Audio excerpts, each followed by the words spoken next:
In the previous episode of Raw and Uncut with Lani Africa, I talk on the need for economic renaissance in Africa.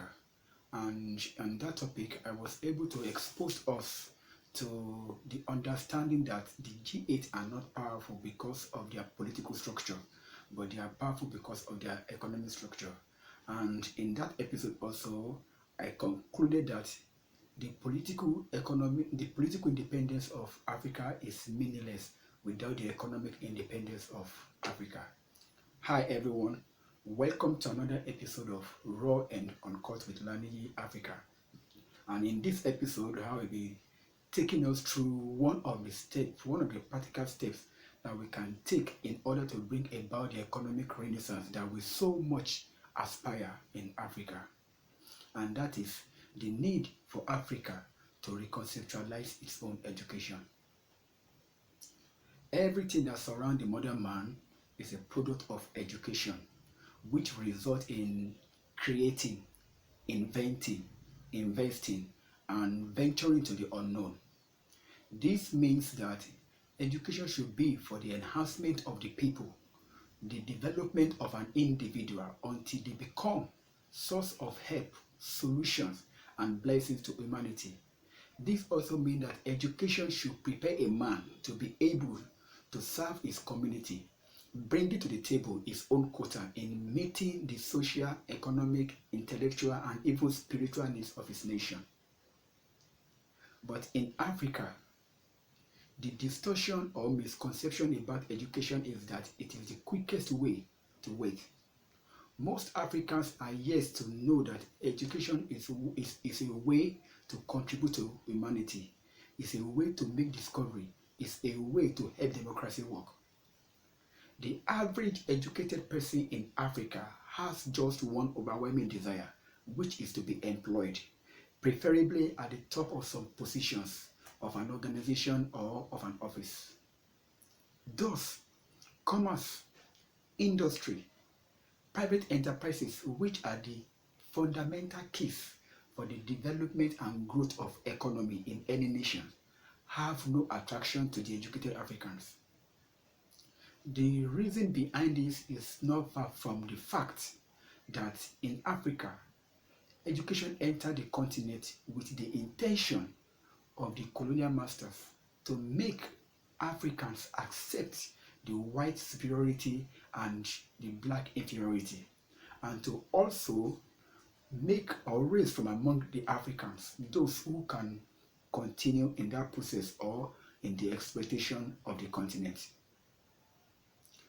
One of the greatest errors in the history of African independence is that as nation after nations were gaining their independence, those newly independent nations never made efforts to change those inherited colonial system of governance, even though they had been designed principally to facilitate the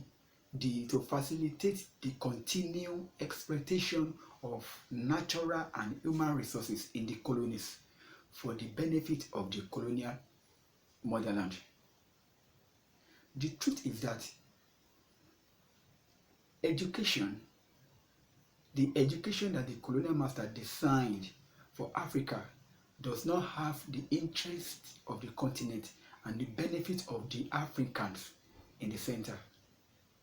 Education should be one of the platforms that bring ideologies together, that bring intellectuals together, but rather the colonizers design in such a way to further pull us apart and disunite us.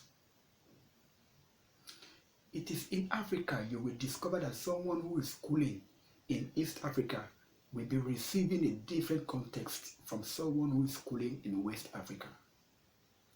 And this contradictory context that we have been fed, this contradictory information that we have been fed, are the reasons behind why our voices are not one in the matters and affairs of the continent. It is time to reconceptualize our education. If the structures that the colonial master left us with are so strong are so powerful, Africa shouldn't have remained where it is today. It is time for us to create the system that suits the challenge of our continent. It is time for us to create the type of an education whereby Africans can find African solutions to Africa's challenges. Enough of living on borrowed ideas. We live on borrowed loans, we live on borrowed system, we live on borrowed culture, we live on borrowed policy, we live on borrowed governance, and this is the reason why the continent is not moving forward. And if AU truly want to unite Africa, just as Kwame Nkrumah proposed several decades ago, the starting point should be from the reconceptualization of African education. We must own our own system. We must be able to own an African format that whereby information, right information, adequate information, well-equipped information about the continent can be dished out to the students. Unless we do this, Africa will continue to suffer great retrogression and underdevelopment.